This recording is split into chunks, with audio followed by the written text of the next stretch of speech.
Voltando então com a conversa de peso de hoje com o professor Nado. Se o pessoal, como a gente disse no primeiro bloco, chamar pelo Ronaldo Teixeira da Silva, nem tu atende mais, né? Desde antes de nascer já era Nado, então ficou professor. E depois, né, com a atuação no meio da licenciatura, acabou ficando professor mesmo. Professor Nado. Que maravilha. No primeiro bloco, Nado, você falou um pouquinho aí da família, falou um pouquinho de como você vê a cidade hoje em São Leopoldo, também da tua atuação como professor, mas gostaria nesse segundo bloco começasse a falar um pouquinho da tua vida política. Como é que, a partir de que momento você viu que, olha, além, né, dessa atuação no dia a dia, na sala de aula, eu acho que eu tenho que entrar também para a política e fazer algo diferente do que vem sendo feito? Eu lembrei o padre Antônio Vieira, né? Quando tu dissesse, eu tenho que falar um pouquinho de política, né? Não poderia ser breve. Exatamente. Não poderia ser, breve. Mas... Vamos precisar de umas 8 horas de programa. Não, mas a atuação política, claro, ela também... É que eu tenho um traço curioso que às vezes as pessoas não percebem. De um lado, eu nunca abandonei a minha profissão. Sim. E de outro, eu nunca deixei de fazer política. Porque normalmente... né, quando tu assumes um mandato, tu abandonas a tua profissão. É muito largo, não? É verdade. E eu que iniciei a minha caminhada na sala de aula em 86, né, em 92 eu me elejo vereador. O mais jovem vereador de São Leopoldo. E desde lá não parei mais.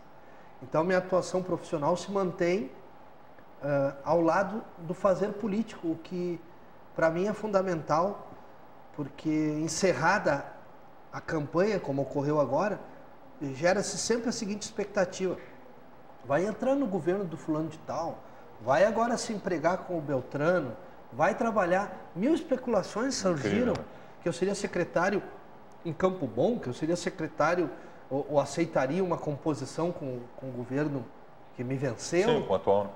De forma alguma, né? Eu voltei para a minha profissão. Sim. Eu sou formado em letras, com pós-graduação em ciência política, mestrado em teoria da literatura, no doutorado em ciências sociais e atuo na gestão pública com a Fundação Getúlio Vargas. Então, essa atividade eu não abandono, nunca deixei. E faço política permanentemente. Sou atuante no nosso partido. Recentemente fui representar o PDT em nível nacional no encontro de fundações em São Paulo. Isso também me orgulha. O ex-ministro Manuel Dias, que é o presidente da Fundação Leonel Brizola, indicou o meu nome para o encontro de intelectuais do campo mais à esquerda e progressista do Brasil, e eu fui representar orgulhosamente o PDT. Agora, por que eu fui fazer política representando o PDT lá em São Paulo? Sim. Porque eu tenho uma formação, claro, acadêmica que me avaliza e me autoriza a fazer análises políticas consistentes. Uma situação sendo linkada à outra. Sabe? Eu continuei professor, entende? Exatamente. Porque quando o professor se prepara, estuda, e prepara a aula, ele sai da teoria e vai para a prática, fazendo com que o jovem lá consiga escrever ou não melhor uma frase. É verdade. E essa lógica do professor sempre esteve presente no político. Olha, eu para fazer política eu tenho que ter ideias, projetos, propostas. Então eu nunca deixei de estudar a teoria, e prepará-la para então ir a campo defender as ideias do trabalhismo. Pois é, Nando, justamente em cima disso, o pessoal, e a gente acompanhou, enfim, a cidadã de São Leopoldo acompanhou a última eleição onde você foi candidato, ficou em segundo lugar, e muito próximo muito ali para poder ter vencido a eleição. Alguns, talvez opositores à tua candidatura, usavam o argumento que você era do mesmo grupo político no início do atual prefeito Arivanazzi. Uhum. E queriam usar isso, entre aspas, para prejudicar a tua candidatura. Como é que você via essa situação? E por que também, lá atrás, de repente, ter essa ligação e depois sai do PT, vai para o PDT, enfim. Por que essa mudança? Primeiro que eu sou forjado no trabalhismo. Fui o mais jovem vereador em 92, como te falei, Sim, pelo PDT. numa convivência com o Dr. Olimpo Albrecht, Histórico, inesquecível, né? muito qualificado. A mãe era fã, né? E também com o nosso Brizola. Exato. Claro que com o Brizola, né, um nome Sim. nacional, a gente não tinha tantas oportunidades. Mas também, por exemplo, o meu pós-graduação teve aula de magna, de encerramento com o Brizola. Sim. Né? Então, eu sou forjado no trabalhismo. O que ocorreu numa certa altura? O PDT entrou em crise, sobretudo depois, né, da morte da saída de cena do Brizola, e eu estabeleço uma relação também orgulhosa com o Tarso Genro, né, que é meu amigo pessoal, um intelectual de alto gabarito, e nós trocávamos textos e ideias e projetos. Chegou uma altura e disse, olha, vamos caminhar juntos. Claro. O PDT vivia uma crise sem precedentes, se descaracterizando numa certa altura, inclusive, ideologicamente, programaticamente. E aí eu incursionei pelo Partido dos Trabalhadores. Mas percebi, mais recentemente, então, para não me demorar aqui no nosso tempo, que o PT ele artificializou o discurso, né? E não fez essa passagem a que eu me referia. Nós temos uma teoria, nós temos um pensamento, né? E a partir daí eu vou à prática, né, exercer a minha ação política. E o PT teve todas as condições para isso, né? E ele ficou na primeira parte. Exato. Tanto é que aí está a frustração enorme da população. Incrível isso. Né? E aí o que eles, por exemplo, tentaram fazer na eleição passada? Tentaram dizer, hora que eu era identificado com o passado ali do Ivanazzi, sempre fui um crítico e um opositor interno à política que o Ivanazzi desenvolvia, né? Discordava frontalmente, né? E ora o Aníbal Moacir, que era o nosso outro adversário, né? Me colava, aliás, daí o Ivanazzi me colava do outro lado, dizendo, tá lá do outro lado, não é nosso. Eu não achei ruim, porque o que hoje nós precisamos é uma capacidade de formulação que saia dessa polaridade que é falsa. Eu ia dizer, isso demonstra, e eu acho que boa parte da população viu isso, que na verdade tu não tinha nem ligação nem com um lado nem com o outro. Mas não existe o nós e eles. Exato. Isso tem que ser desconstituído. Exatamente. A polarização é artificial. Agora, lamentavelmente, tu pegas o nível nacional, né? Hoje, em tese, a direita liberal está no poder representada pelo Temer. Aí eles passam o dia batendo no Lula. Certo? Não se dão conta que estão construindo o Lula. E o Lula, que um pouco anda com eles, critica quem está no poder. Interessa aos dois. É incrível isso. Interessa a polarização, que é artificial. E aí termina jogo de torcida. Nós precisamos hoje ter uma clareza ideológica e programática para formular o novo, o diferente. Nós não podemos mais ficar presos à ideologização, por exemplo, do processo de gestão. Né? Não é possível nós nos aprisionarmos em alguns momentos em que ter o setor privado atuante é fundamental. Sem dúvida. E enxergar que em alguns momentos é possível que o Estado intervenha com força. Vou te dar um exemplo da França. Né? Emmanuel Macron, ele vence as eleições aos olhos da esquerda, num perfil liberal, e aos olhos da direita, esse cara tem uma tendência aí para socialista até. É incrível isso. Aí o Macron vence e estatiza os portos na França. Agora? Exatamente. E por que o fez? O fez porque entendeu que ali a China poderia tomar conta, né? Porque estava de olho e já comprando empresas próximas para se apoderar dos portos, e ele vai lá, vou proteger o Estado francês. Claro, sem dúvida. E esse exemplo do Macron serve ao Brasil. Hoje, mais do que nunca, para resistir à globalização, que é decadente, né? Nós precisamos ter um projeto nacional. E aí tu vais achar que eu fiz mágica. Mas por isso é importante a tua televisão.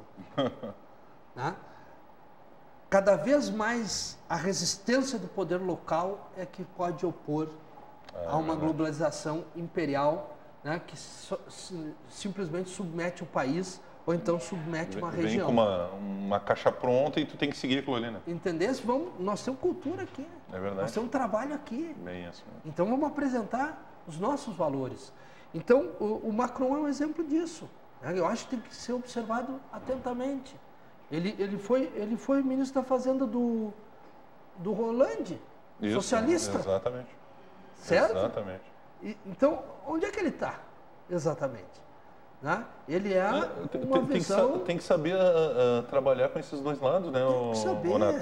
Não precisa tu pensar num Estado totalmente totalitário, que ele que coordena tudo, até porque a iniciativa privada é importantíssima. Muito do nosso país é o privado que faz andar, mas muito do nosso país tem que ter controle sobre isso, né? Claro, então tem que ter esse equilíbrio. Hoje eu propugno para o país... E isso vale para a nossa cidade também, né? Claro, eu propugno para o país hoje um forte capitalismo de Estado, que não vingou no governo Lula, porque no lugar do capitalismo de Estado, ele não é o capitalismo de mercado do Fernando Henrique, é o capitalismo de Estado.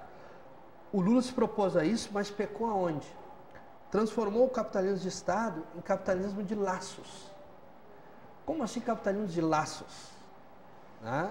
Há um estudo muito rico sobre isso nas ciências sociais, né? E o autor, inclusive, dessa tese é o Lazzarini, professor Lazzarini do INSPER. O capitalismo de laços é aquele que pega o BNDES e faz um aporte milionário na JF e a transforma na principal processadora de carnes do mundo. Mas a JF se tornou a primeira processadora de carnes nos Estados Unidos. Quem é que é beneficiado dos impostos gerados na empresa dos Estados Unidos? Eles é que são beneficiados. Então, esse capitalismo é o capitalismo de laços que interessa, na verdade, a grandes famílias. A Oi recebeu um financiamento riquíssimo. Mas e as demais? Né? Então, tu tem um conjunto, a EBX, do Eike Batista, no óleo, na energia, outro aporte de recursos. Mas e as demais?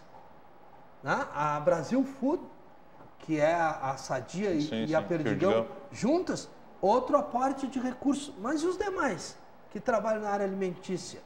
Então, serviu para contemplar a mesma classe dominante que já era a classe dominante do Brasil patrimonialista, que vem desde o nosso Brasil Império. Então, o capitalismo que era para ser de Estado, passou a ser um capitalismo de laços, né, com relações promíscuas, como verificamos, então, no advento da Lava Jato. Nando, só para a gente encerrar, já estamos com o tempo estourado. E o futuro, hein? O que a população, o cidadão de São Leopoldo pode esperar do professor Nando daqui para frente? Olha, eu me orgulho muito de dizer o seguinte: eu atuo politicamente sem ter mandato. Não tenho mandato. Faz algum tempo. É verdade. Né? E eu não tenho mandato há algum tempo e continuo sendo ora apoiado e ora combatido. Incrível. Né? Significa que nós temos posição política. Exato. Que nós temos proposta para a cidade, né? Que temos uma posição na região. Eu fui chamado recentemente... Entre aspas, ninguém bate morto, né? Usando uma linguagem popular. Ontem mesmo, anteontem, eu estive em Morro Reuter, convidado pela prefeita Carla Chamorro, para conversar projetos, para discutir ideias. Espetacular. Eu não fui lá para receber R$1, nem ela para me contratar. Sim. Mas respeita o meu pensamento, como eu respeito profundamente a atuação dela. Não é diferente ali em Estância Velha, onde eu também visitei. Então, o que acontece? Acontece que, tendo proposta, tendo ideias, é possível fazer política sem mandato. E eu acho que o que a nossa população busca é exatamente isso. Uma atuação na sociedade que, independente, né, do mandato, possa continuar contribuindo decisivamente. Isso não impede que em 2018, quem sabe, a gente possa se apresentar. Sim, mas novamente uma opção, né? Claro. Tá certo. Professor Nando, foi uma satisfação falar contigo. Fico feliz. E sucesso cada vez maior, viu? Estou à disposição aqui dessa TV. Como disse, é uma resistência também ideológica a essa globalização que decididamente tem que ser submetida ao poder local. E a TV São Léo, a Vale TV, pode contribuir decisivamente. Tá certo. Tivemos uma conversa de peso com o professor Nado. O professor já está no nome, dá para se dizer assim, né? E também político, né? Foi candidato a prefeito na última eleição, também outras vezes vereador na cidade de São Leopoldo. E claro, olha aí, 2018 está pertinho, né? Provavelmente vai ser mais uma opção aí para a cidade de São Leopoldo na eleição do ano que vem. O Conversa de Peso volta no próximo programa, sempre para Funny Feelings. Um grande abraço a todos.